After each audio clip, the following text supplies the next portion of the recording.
मानव भूगोल है, और इसमें क्या प्रकृति एवं विषय और इसका क्षेत्र क्या है। मानव भूगोल का प्रकृति क्या है और विषय क्या है और इसका क्षेत्र क्या है। ठीक है जी, इसके बारे में हमें समझना है और पढ़ना है।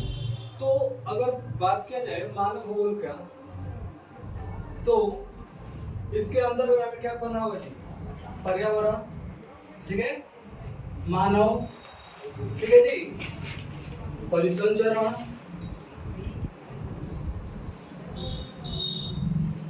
ठीक है, मानव का प्रकृति से संबंध, यानी मानव का प्राकृतिकरण, ठीक है, और प्रकृति का क्या होगा, मानवीकरण।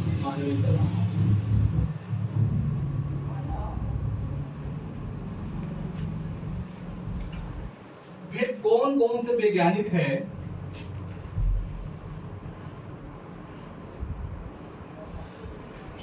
से वैज्ञानिक जिन्होंने मानव भूगोल में क्या क्या चीज बारे में अध्ययन, हाँ, मानव भूगोल का संकल्पना दिया है। ठीक है जी,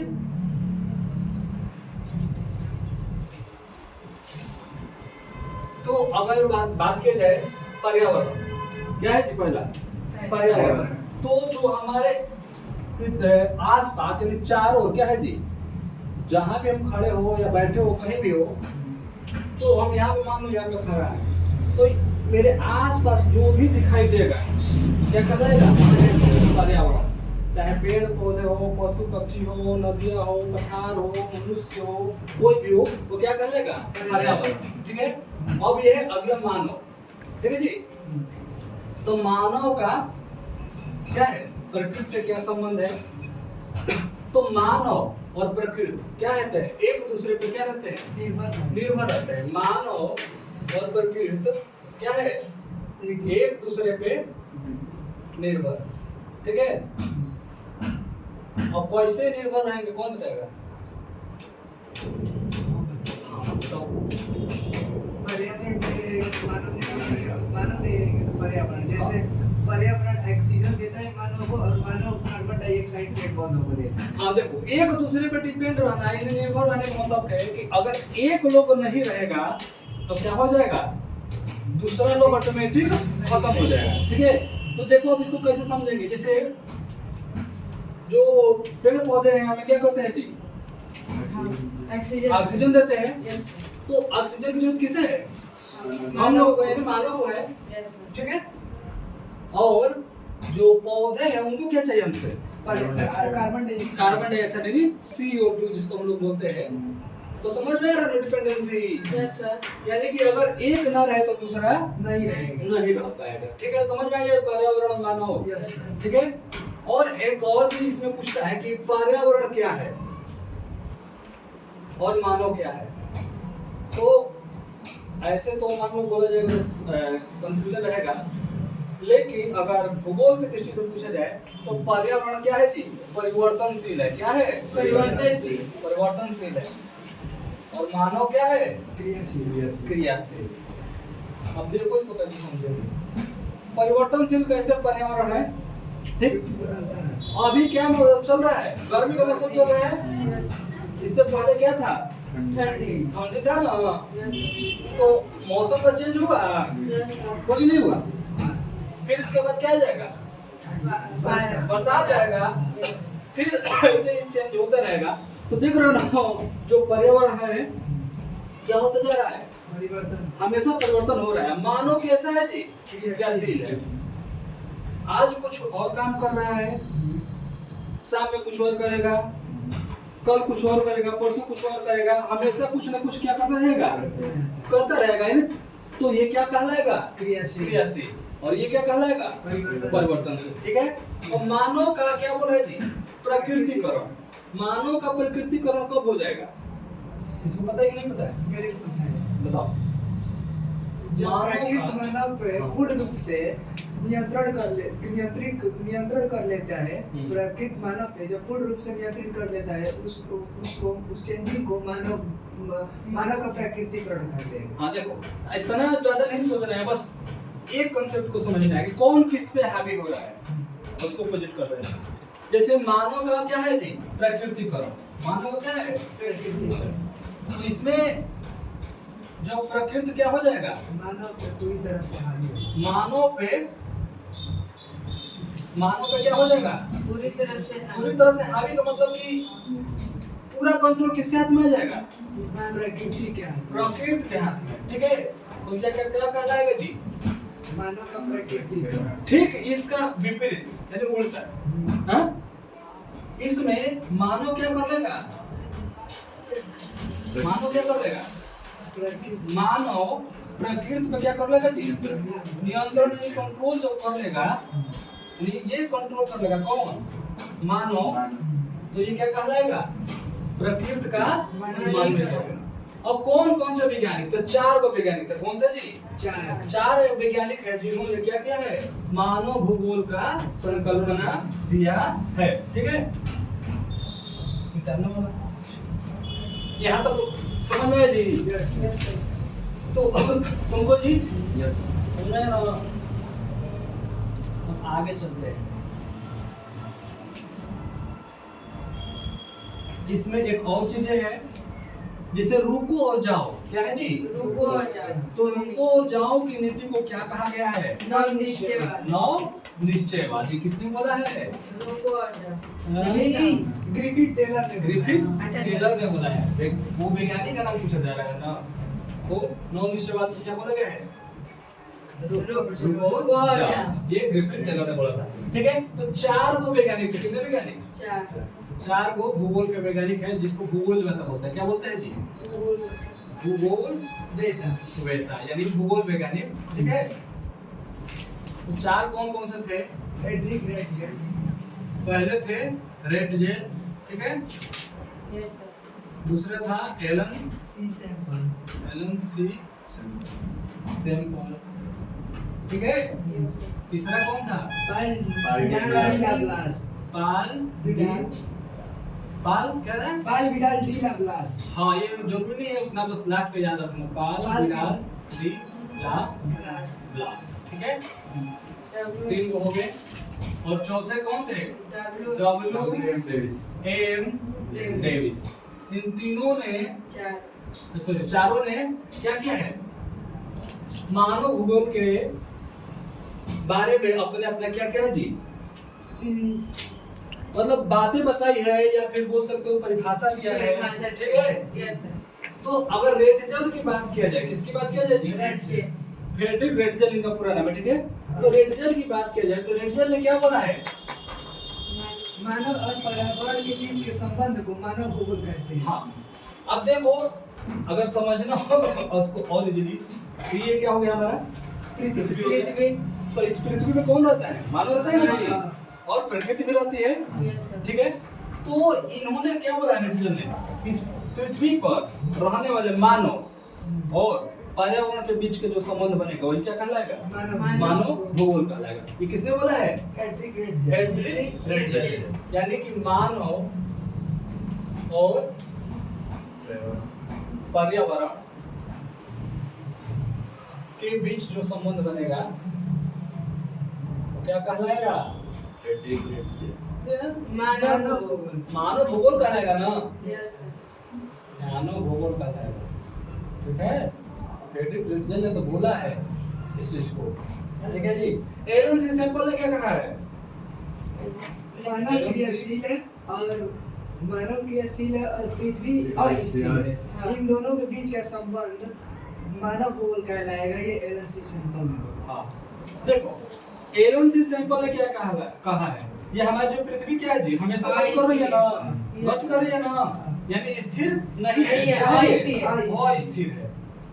ठीक है, तो अस्थिर पृथ्वी और क्रियाशील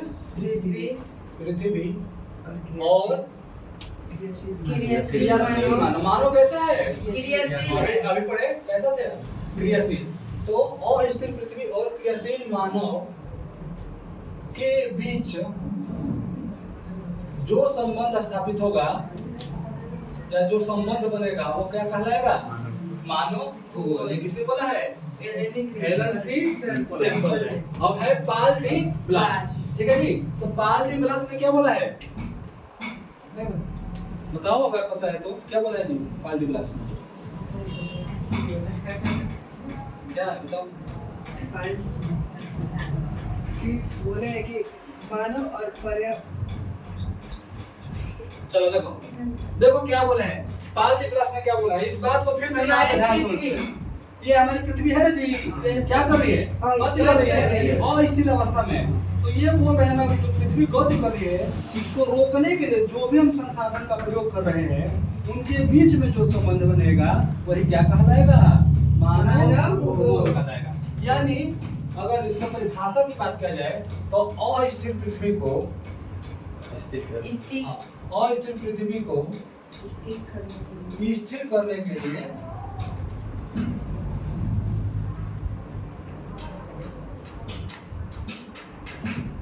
जो भी संसाधन का प्रयोग करते हैं, हाँ? जो भी संसाधन का प्रयोग करते हैं और उनसे जो संबंध बनेगा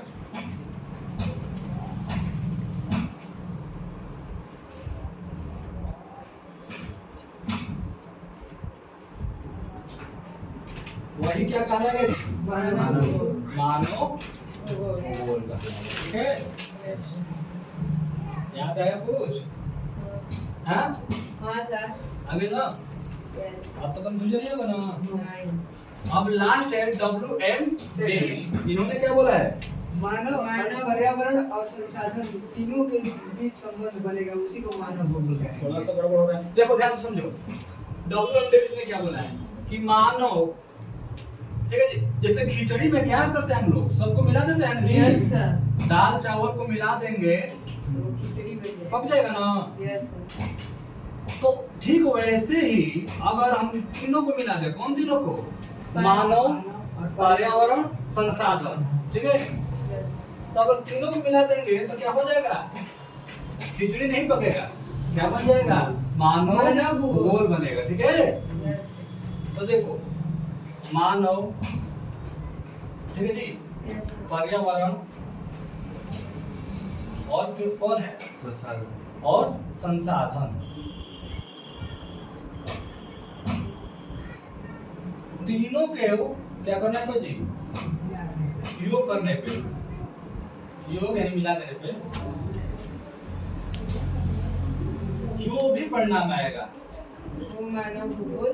जो भी परिणाम रिजल्ट, अब जैसे दावत चावल मिला रहे हैं तो क्या बन जा रहा है, खिचड़ी। हाँ, तो इसको भी मिलाएंगे, मानव को, पर्यावरण को, संसाधन को, जो भी मिलाएंगे तो जो परिणाम क्या आएगा, जो भी परिणाम आएगा वही क्या कहलाएगा जी, मानव भूगोल। मानव भूगोल कहलाएगा। ठीक है, यस सर, समझ में आया। यस अब चारों याद हो जाएगा, यस चारों ने कौन किसने क्या कहा है। तो रेडिजन ने क्या बोला है, मानव और पर्यावरण के बीच जो संबंध बनेगा वो मानव भूगोल कहलाएगा।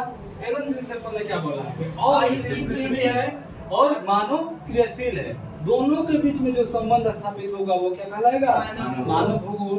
पाल विडाल डी ब्लास ने क्या बोला है कि पृथ्वी हमारी कैसी है जी, अस्थिर है, और इसको स्थिर करने के लिए जो भी संसाधन का प्रयोग करें, ठीक है, मानव भूगोल। और उनके बीच में जो संबंध स्थापित होगा वो क्या कहलाएगा, मानव भूगोल।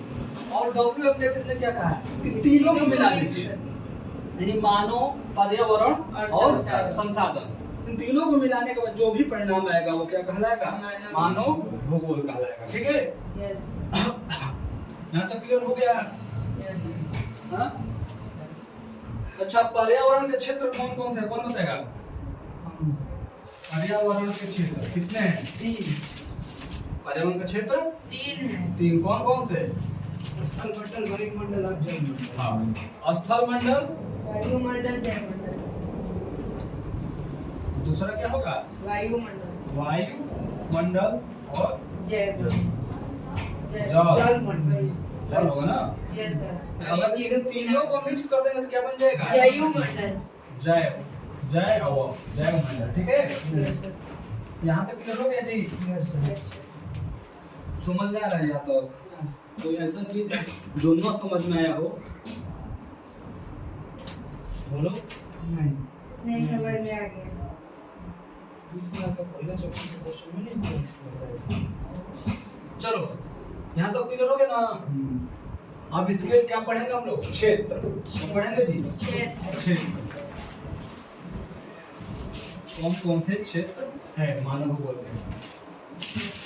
तो कौन बताएगा कितने क्षेत्र है? 6 और भी क्षेत्र कितने हैं? उप क्षेत्र पागम है ना? वही 3 है। कौन कौन से? चीन है।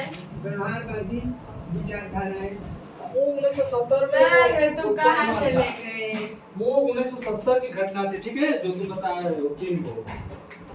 1970 की वो घटना है क्या? व्यवहारवादी और अमूलवादी और मानवतावादी, ठीक है। तो ये 1970 घटना है, ये हमें नहीं जानना है।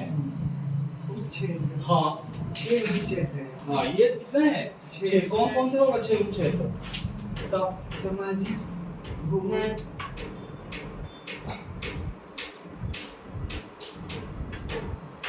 राजनीतिक भूगोल। कितने होंगे? 6 6 होगा। कौन कौन? सामाजिक भूगोल, सामाजिक कल्याण का भूगोल, भूगोल, राजनीतिक होगा ना? यस सर राजनीतिक भूगोल। राजनीतिक भूगोल होगा। पहले नगरीय भूगोल नागरिक भूगोल। अरे आगे पीछे चल जाएगा, उससे कोई दिक्कत नहीं है। बस 6 जो है वो सही होना आवास चाहिए। भूगोल नगरीय भूगोल और आवास भूगोल। आवास भूगोल, जनसंख्या भूगोल, भूगोल, आर्थिक भी है। यस सर आर्थिक भूगोल और जनसंख्या भूगोल। आवास भूगोल 4 का हुआ। 1 आए सर जी आर्थिक भूगोल लिखिए 3 और उसके बाद जनसंख्या भूगोल लिखिएगा 4। आर्थिक भूगोल और जनसंख्या भूगोल। 6 हो गया ना जी? यस सर अब एक और लिखिए तब होगा 6। जनसंख्या भूगोल, ठीक है। यस सर तो अगर पूछे कैसे क्वेश्चन पूछेगा कि मानव भूगोल के उपक्षेत्र बताइए या कितने होते हैं, तो 6 डायरेक्ट अगर 1 नंबर में क्वेश्चन पूछना होगा डायरेक्ट पूछ देगा कि कितने होते हैं, तो क्या बताओगे? 6। अगर उसको 4 नंबर में पूछना हो या 2 नंबर में पूछना हो तो बताए बोलेगा कि कोई 2 क्षेत्र लिखे या कोई 3 क्षेत्र लिखे या पूरा क्षेत्र के बारे में। जब पूरा क्षेत्र के बारे में पूछेगा तो समझ लो कोई दीर्घ में पूछेगा, ठीक है। 1 नंबर का पूछेगा तो बस पूछेगा कितने क्षेत्र है। अगर 2 नंबर या 4 नंबर का 2 नंबर का पूछेगा तो पूछेंगे 2 कोई उपक्षेत्र बताइए। अगर 4 नंबर का पूछेगा तो बोलेगा कि 4 जो 6 है ना 6 का नाम लिख लीजिए। समझ में आएगा कुछ सवाल? तो ऐसे करके ये क्वेश्चन पूछता है, ठीक है। अगर उपागम की बात किया जाए इसके, ये तो उपक्षेत्र हो गए, क्या होगा जी? उप क्षेत्र। उपागम की बात किया जाए, उपक्षेत्र के बारे में थोड़ा बहुत जान लिया जाएगा कि क्या क्या है। सामाजिक भूगोल के उपक्षेत्र में क्या क्या आएगा? अगर इसमें पूछा जाए कि इसमें क्या क्या आएंगे सामाजिक भूगोल के उपक्षेत्र में, क्या बताओगे? सामाजिक है, हाँ। व्यवहारवादी व्यवहारवादी, भूगोल, हाँ वो तो लास्ट में आपको ऑटोमेटिक लगाना ही पड़ेगा। व्यवहारवादी भूगोल, सामाजिक भूगोल, सामाजिक कल्याण, समाज कल्याण है, क्या है? समाज कल्याण का भूगोल, समाज कल्याण, जिसमें समाज के कल्याण की बातें किया जाता है, ठीक है जी। अब इसमें क्या करती है सरकार, जो गवर्नमेंट हो स्टेट गवर्नमेंट हो, क्या करती है? लोगों की मदद करती है, जैसे नई नई योजना लाकर, ठीक है जी। जैसे मान के चलो ये अभी फिलहाल में 5 लाख वालों को एक योजना आया है आयुष्मान कार्ड, हाँ, तो समाज के लोगों की मदद करने के लिए है। हाँ, स्कॉलरशिप आता है, हाँ, ठीक है। हाँ। तो ये किसके लिए आता है? लोगों को मदद करने के लिए ना। तो ये समाज कल्याण के अंतर्गत में सब ऐसी योजनाएं बहुत सारी है सरकार के पास, तो ये सभी किसमें आ जाएगा? समाज कल्याण विभाग में आ जाएगा, ठीक है जी। या फिर भूगोल बोल सकते हो। अमूलवादी, हाँ अमूलवादी, अवकाश का भूगोल क्या था? अवकाश का भूगोल, अवकाश का भूगोल था। और हाँ सांस्कृतिक भूगोल, ऐतिहासिक भूगोल, सांस्कृतिक भूगोल था और ऐतिहासिक था जेंडर भूगोल और लिंग का था और चिकित्सा था, ठीक है। ये सभी के सभी किसमें आ जाएंगे? सामाजिक भूगोल में। किसमें आ जाएंगे जी? सामाजिक, हाँ तो सामाजिक भूगोल में क्या आएगा? व्यवहारवादी भूगोल, इसमें तीनों आ जाएंगे। हाँ, व्यवहारवादी, समाज, फिर से व्यवहारवादी था, मानवतावादी था और उदारवादी या फिर अमूलवादी, ठीक है। और समाज कल्याण बता ही चुके हैं, जिसमें समाज के कल्याण की बातें किया जाए या समाज के कल्याण के लिए कोई कार्य किया जा रहा है, ठीक है। अवकाश कब हो, इसमें कब छुट्टी लेंगे कब नहीं लेंगे या कहाँ पे कैसे क्या स्थिति है। और सांस्कृतिक में क्या आएगा जी, जो हमारी संस्कृति चीज है, ठीक है। जैसे मान के चलो दशहरा में, ईद में, छठ में सांस्कृतिक है ना, ये सब कल्चरल, इसके बारे में बताएगा। ऐतिहासिक में ऐतिहासिक घटनाएं कहाँ पे कैसी घटी है उसके बारे में। लिंग में बताएगा क्या है कि जेंडर डिफाइन करेगा कि जैसे मान लो मेल है फीमेल है क्या है, कहाँ पे कितने हैं, कितने घटे कितने बढ़े। चिकित्सा में क्या होगा, जितने भी हॉस्पिटल फैसिलिटी होगी या चिकित्सा से रिलेटेड होगा, ये सभी के सभी किसमें आएगा, हाँ ये सभी के सभी किसमें आ जाएगा, चिकित्सा भूगोल में, ठीक है। यहाँ तो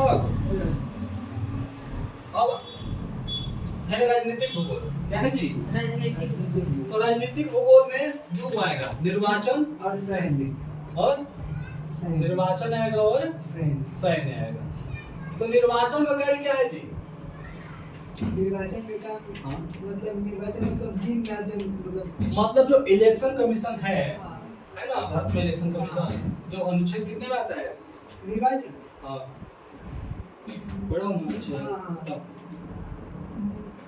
राष्ट्रपति में आता है, बता रहे हैं सर थोड़ा, 62 से लेके 61 से लेके पूरा वो निर्वाचन आयोग इलेक्शन कमीशन की हम बात कर रहे हैं, तुम दूसरा कुछ बता रहे हैं। 324 क्या है, 324 आर्टिकल 324 में क्या है, ये निर्वाचन आयोग या इलेक्शन कमीशन की बातें की गई। अब देखो तो निर्वाचन आयोग में इसमें क्या करेंगे, लोग तुम्हारे घर घर पे क्या करेंगे, आएंगे जनगणना करेंगे। जनगणना मतलब पूछेंगे तुम्हारे घर कितने लोग हैं, अब इसमें देखेंगे कौन 18 है या 18 प्लस, ठीक है, या नया नया कौन 18 प्लस हुआ है या फिर है, उनको क्या कर रहे हैं, नोट कर लेंगे और नोट करके ये लोग कहाँ पे चले जाएंगे, निर्वाचन आयोग के जो ऑफिस है वहाँ पे जाकर उसको दे देंगे डाटा को, और ये पहुँचा देगा जो मेन ऑफिस होगा भारत में जहाँ नई दिल्ली, तो वहाँ पे पहुँचा देगा। तो फिर से तुम्हारा क्या बन जाएगा, वोट देने के लिए क्या बन जाएगा, कार्ड बन जाएगा, जिससे तुम क्या कर सकते हो, वोट दे सकते हो, ठीक है जी। जैसे सैन्य, सैन्य में सैनिकों के जितने भी कार्य होंगे ये किसमें आ जाएगा, सैन्य भूगोल में। अब अगला है नगरीय भूगोल, अगला क्या है जी, नगरीय भूगोल। तो नगर के बारे में इसमें क्या किया जाएगा, बताया जाएगा कहाँ पे कितने नए नए शहर या फिर नगर क्या हुए, बसे या फिर बनाए गए हैं। अगला क्या है जी, आवास भूगोल, यानी इसमें ये बताया जाएगा कि कितने लोगों को कहाँ पे क्या मिला है, आवास आया है सरकार की तरफ से, ठीक है। आर्थिक भूगोल, इसमें क्या बताया जाएगा, कहाँ पे देश की स्थिति सुधार हुई है, खराब हुई है, कौन से कार्य कर रहे हैं तो कितना देश के क्या हो रहा है, फायदा हो रहा है, नुकसान हो रहा है। क्योंकि आर्थिक में क्या आ जाएगा, कृषि, इसमें कृषि हो गया या जितने भी पैसे से रिलेटेड होंगे तो सब के सब किसमें चले जाएंगे, आर्थिक भूगोल में, इसमें चले जाएंगे। क्योंकि इसमें कृषि भी जो है, तो कृषि क्या करता है जी, मतलब कृषि मतलब किसान क्या करेगा, खेती करेगा, खेती करेगा तो अन्न उगाएगा, अन्न उगाएगा तो क्या करेगा, फिर उसको मार्केट में ले जाकर बेचेगा, बेचेगा तो क्या आएगा, पैसा आएगा, ठीक है जी। तो यहाँ तक क्लियर हो गया। अब तो जो पैसा आएगा तो कुछ अपने पास रखेगा, कुछ सरकार को टैक्स पेड करता है, ठीक है जी। तो जिससे अगर ये सारे का सारे पैसा कहाँ पे जाएगा, सरकार के पास जाएगा, तो इससे हमारे देश की आर्थिक स्थिति तो पता चलेगा। तो अच्छा रिस्पॉन्स मिलेगा तो अच्छा होगा, खराब मिलेगा तो खराब होगा। अगला है जनसंख्या भूगोल, अगला क्या है जी, तो इसमें हमें ये पता चलेगा कि कहाँ पे कितनी जनसंख्या बढ़ रही है और घट रही है, ये क्या हो रहा है, ठीक है। तो ये हमारा उपक्षेत्र खत्म हो गया। अब क्या था, उपागम था। उपागम में 3 मोस्ट इम्पोर्टेंट है, ठीक है जी। एक 1930 की घटना, एक 1950 और एक 1970, ये 3 गो क्या है, इम्पोर्टेंट है। अगर उपागम की बात की जाए तो कितने उपागम होंगे, 4 गो, कितने उपागम होंगे,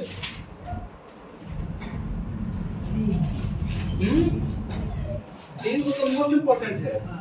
उपागम या हो या उपक्षेत्र हो, दोनों कितने होंगे, बराबर, मतलब कि 6 और 6। लेकिन इसमें मेनली 3 गो इम्पोर्टेंट है।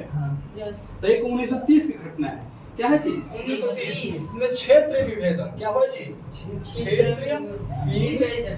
विभेदन विभेदन मतलब क्या होता है कौन बताएगा क्षेत्र मतलब तो पता होगा क्षेत्र मतलब विभेदन मतलब बांटना। हाँ क्षेत्रीय मतलब तो पता ही होगा जैसे मान के चलो ये बैरिया है ना हाँ, तो ये बैरिया है या जहां हम लोग हैं दुआबा है ना यस सर। तो पहले नहीं बटा गया होगा स्टार्टिंग में बटा गया होगा नहीं सर। नहीं बटा गया क्योंकि उन लोग ही कम थे कहीं भी कोई एडजस्ट कर लेगा हाँ ठीक है तो जैसे जैसे जनसंख्या बढ़ी वैसे वैसे वैसे क्षेत्र का क्या हो गया बंटवारा बंटवारा हो होता चला गया अनेक गांव बनते चले गए अब ऐसे ही क्षेत्र विभेदन में क्या होगा 1930 के दशक के कहां से क्या बता क्षेत्र का विभेदन। हाँ क्षेत्र का विभेदन हुआ था यानी एक प्रदेश के लोग अन्य प्रदेश में जाते थे ठीक है जी जैसे मान लो उत्तर प्रदेश का कोई कहाँ चला गया बिहार में चला गया अब जाकर वहां पे देखेगा कि उत्तर प्रदेश से जहाँ पे हम बिहार में गए हैं क्या क्या चेंजेस हुआ है ठीक है तो उसको क्या करेगा एनालिसिस करेगा यानी विश्लेषण करेगा कि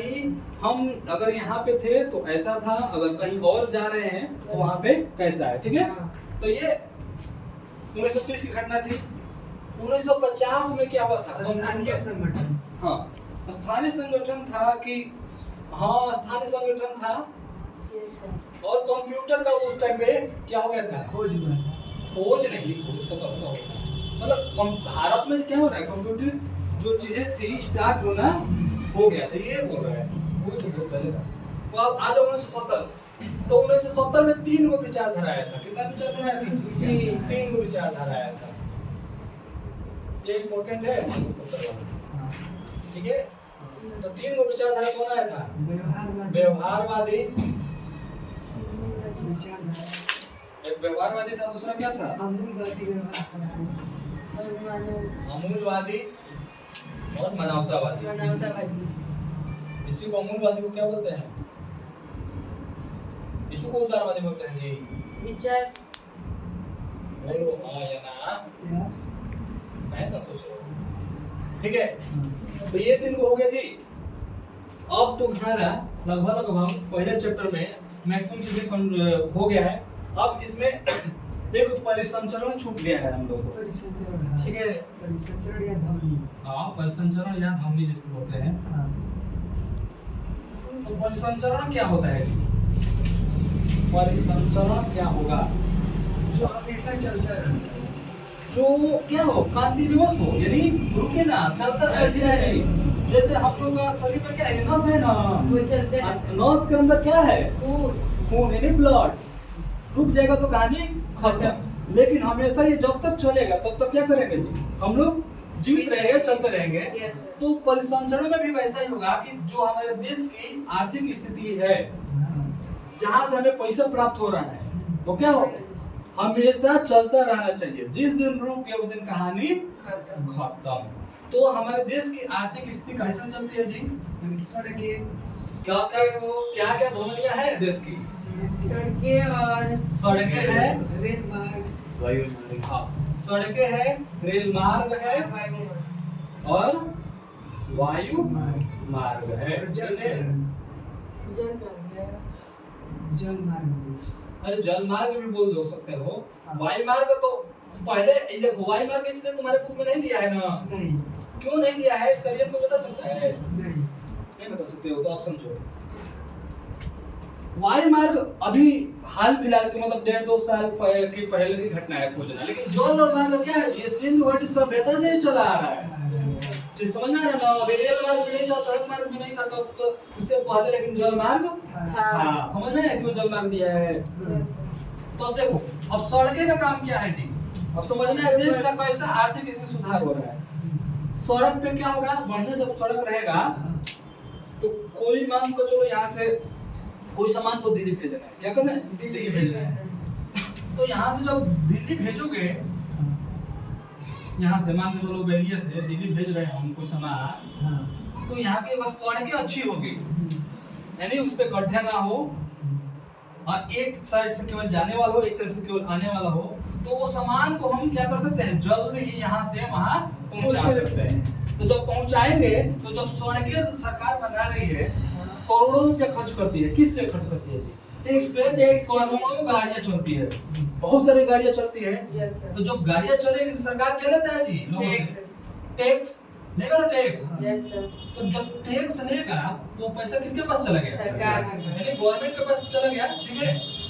तो आर्थिक क्या हुआ? आर्थिक सुधार हुआ, देश के कमाया पैसा, देश के पास पैसा है कि नहीं आया? Yes sir. सड़क से आ गया, चाहे टैक्स के रूप में हो चाहे जैसे भी। अब दूसरा है रेल मार्ग। दूसरा क्या है जी? रेल में और जब ट्रेन से हम कहीं जाते हैं टिकट पेमेंट। तो क्या करेंगे? टिकट। टिकट कराएंगे। Yes sir. बिना टिकट कर जाएंगे तो जिस दिन पकड़ा गए उस दिन कहानी खत्म। ये तो ट्रेन में खुद देना पड़ेगा, ये तो नहीं तो बाथरूम में जाकर छुपना पड़ेगा और दूसरा कोई उपाय नहीं है। तो समझ में आ रहा है ना जी? तो जब ट्रेन से हम लोग जाएंगे तो टिकट कटाएंगे, यस सर। तो टिकट कटाएंगे तो पैसा देंगे ना टिकट का। यस तो सर। ये पैसा कहाँ पे चला गया? जहाँ सरकार के पास। कहाँ पे चला गया? सरकार के पास, यानी गवर्नमेंट के पास, ठीक है। तो फिर तो वही फिर यहाँ पे तो आर्थिक सरकार स्थिति में बढ़ोतरी हुआ, आर्थिक स्थिति में बढ़ोतरी हुआ ना। अब जल मार्ग, जल मार्ग मतलब पानी वाली जहाज जाती है ना, जो पानी वाली यस जहाज सर। जिसको नाव बोलते हैं या स्टीमर बोलते हैं, बहुत सारी चीज है। उस पर आईएनएस विक्रांत नाम सुना है कोई? यस क्या है? जहाज। जहाज है, लड़ाकू जहाज है। और कुछ? नहीं, डिफेंस भी है। अच्छा ये बताओ, आईएनएस विक्रांत जो है भारत में 3 गो है ना? एक ही है। अरे पहले बतिया तो सुन लो। एयरफोर्स है, हाँ नेवी है, हाँ। Yes sir. और एक क्या है? जल सेना, जल सेना, थल सेना, वायु सेना, ठीक है। यानी तो बताओ, ये बताओ जो पानी वाले जहाज है आईएनएस विक्रांत, वो किस सेना के पास होगा? जल के पास, एयरफोर्स के पास, नेवी के पास? एयरफोर्स के पास। एक गधा है। एयरफोर्स जो है वायु मार्ग है। वायु मार्ग है। ओह सॉरी, तब जल मार्ग है। तो जब वायु मार्ग है तो एयरफोर्स कहाँ पे उड़ते हैं? चल एयरफोर्स एयरफोर्स वाले जितने आसमान भी में है उड़ेंगे सर। वो वायु मार्ग से, यानी जो रॉकेट नहीं होता है वो यस सर। छोटा वाला, हाँ एग्जैक्ट मुझे अभी पता नहीं, नाम याद नहीं आ पा रहा है क्या है उसका नाम। ठीक है, 21। हाँ विंग 21 उसको बोलते हैं ना, फाइटर प्लेन। हाँ याद आ गया, फाइटर प्लेन। तो ये लोग तो एयरफोर्स के लिए है, लेकिन आईएनएस विक्रांत के बारे में बात कर जाए वो नेवी, पानी के अंदर ठीक चल है, जाएगा। नेवी के लिए, नेवी के लिए, नहीं हाँ, जल सेना के लिए। तो छोड़ो वो तो बस समझाने के लिए था। अब मेन आते हैं इसके टॉपिक पे। तो जल मार्ग से क्या करेंगे? पानी वाली जहाज, यानी वो जो बड़ी बड़ी जहाजें हैं एक देश से दूसरे देश क्या करती है जी? सामान को लेकर जाती है। तो जब सामान को लेकर जाएगी तो टैक्स मिलेगा इसको, यस पैसा सर। मिलेगा ना, टैक्स देगा ना ये। Yes sir. तो टैक्स कहाँ पर चला गया? गवर्नमेंट के पास, यानी भारत सरकार के पास। तो यहाँ से भारत की स्थिति सुधार हो रही है, आर्थिक स्थिति। Yes sir. तो यही था परिसंचरण। समझ में आया परिसंचरण? Yes sir. कर लोगे कि नहीं हो? कर नहीं। अब अगला क्या है? परिसंचरण हो गया। अब मुझे लग रहा है कि अब कुछ तो है नहीं, बस थोड़ा बहुत एक आध दो पॉइंट होगा इसमें। अब वही है, बताओ कि 9 निश्चयवाद किसने दिया था? ये सब तो है। अच्छा ये तो भूगोल की कितनी शाखाएं हैं जी? 2 शाखाएं। भूगोल की कितनी शाखाएं हैं? 2। अच्छा शाखाएं मतलब क्या होता है जी? सर। हाँ पार्ट बोल सकते हो, अंग बोल सकते हो, ठीक है। जैसे मान लो एक पेड़ है, उसके कई सारी डालियां होती है ना जी, तो वही उसके लिए क्या है? शाखा काम है। तो मानव भूगोल की कितनी शाखाएं हैं? 2। कौन कौन सी? भौतिक भूगोल और मानव। पहला होगा भौतिक भूगोल और मानव। और दूसरा क्या हो जाएगा? मानव भूगोल। मानव भूगोल। याद हो रहा है कि नहीं हो रहा है? हो रहा यस है। सर। याद है। पेपर में लिख लो कि नहीं? हाँ। पास हो जाओगे। हाँ हो जाएगी। पास हो जाओगे तो बढ़िया। चलो ये हो गया ना जी। Yes sir. अब एक है तुम्हारा 9 निश्चयवाद। क्या है जी? 9 निश्चयवाद। 9 तुम निश्चयवाद। बोलिए, हम बोलेंगे। हाँ तो तुम ही बताओ 9 निश्चयवाद। क्या 9 निश्चयवाद को किसने बोला था या दिया था? दिए? कौन वैज्ञानिक थे? वैज्ञानिक ग्रिफिथ टेलर थे। कौन थे? Griffith Taylor. जल्दी भूल रही है। यस। नहीं सर हमको याद गलत है। और इन्होंने कहा था रुको और जाओ, क्या कहा था जी? रुको और रुको और जाओ। तो क्या कहा गया है? मजाक में आ गया। 9 निश्चयवादी। ये देने वाले वैज्ञानिक कौन थे? क्रिकेट टेलर थे, ठीक है। यस सर अब तो मुझे लग रहा है कि तुम लोग का खत्म हो गया। क्षेत्र बता चुके हैं, क्षेत्र बता चुके 6 है, सामाजिक, राजनीतिक, नगरीय, आवास, आर्थिक, जनसंख्या, ठीक है। तो पहला चैप्टर हमारा Complete हो गया। प्रकृति एवं उसका विषय क्षेत्र क्या हो गया? कंप्लीट हो चुका है। अब आगे चलेंगे दूसरे चैप्टर पर।